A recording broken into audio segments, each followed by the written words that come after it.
Rritja nivelit të shkarkimeve të ujit nga hidrocentralit e kaskadës së Drinit ka sjellë pothuajse dyfishimin e sipërfaqes së tokës nën ujë në zonën e Nën Shkodrës.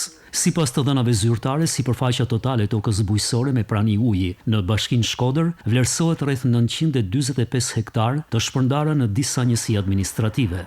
Njësia administrative ana e malit është më e prekur nga përmbytjet në zonën e Nën Shkodrës. Këtë të hënë rezultojnë nën ujë rreth 600 hektar tokë, kryesisht bujqësore dhe kullota, nga 150 hektar që ishin një ditë më parë të përmbytura. Rruga e Obotit, pas 5 ditësh që është e pakalueshme për automjetet e vogla, këtë të hënë është e pakalueshme edhe nga mjetet e larta të ushtrisë, pasi niveli i ujit arrin në rreth 1 metër. Ndërkohë, lëvizja në drejtim të fshatit kryhet tashmë vetëm nëpërmjet varkave. Brenda fshatit Obot uji është i pranishëm edhe në oborret e disa banesave, por pa arritur në nivele kritike. Ndërkohë, sipërfaqja tokave bujqësore të përmbytura është zgjeruar edhe në njësi të tjera të Nën Shkodrës.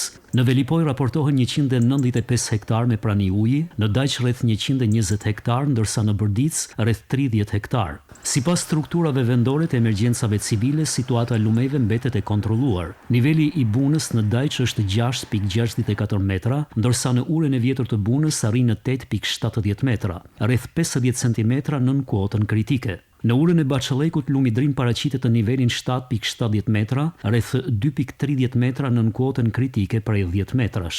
Po sipas të dhënave zyrtare, hidrovoret po punojnë me kapacitet të plotë dhe pa ndërprerje, furnizimi me energji elektrike është normal, ndërsa argjinaturat, kanalet kulluese dhe shkarkuesat e digës së rezervuarit të Shkodrës nuk paraqesin problematika apo rrezik për përmbytje.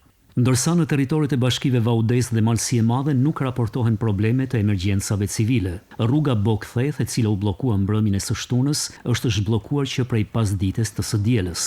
Aktualisht po punohet në mënyrë të vazhdueshme me borë pastruese dhe hedhje kripe për të mbajtur hapur këtë aks rrugor. Sipas informacioneve nga kontraktorët e mirëmbajtjes së akseve rrugore të administruara nga Drejtoria Rajonale Shkodër, deri tani nuk raportohen probleme serioze në qarkullimin rrugor. Në akset Hani Hotit Vermosh, Qafmali Fjerz dhe Hadroj Qafben, qarkullimi i mjeteve kryhet me goma dimërore dhe zinxhir.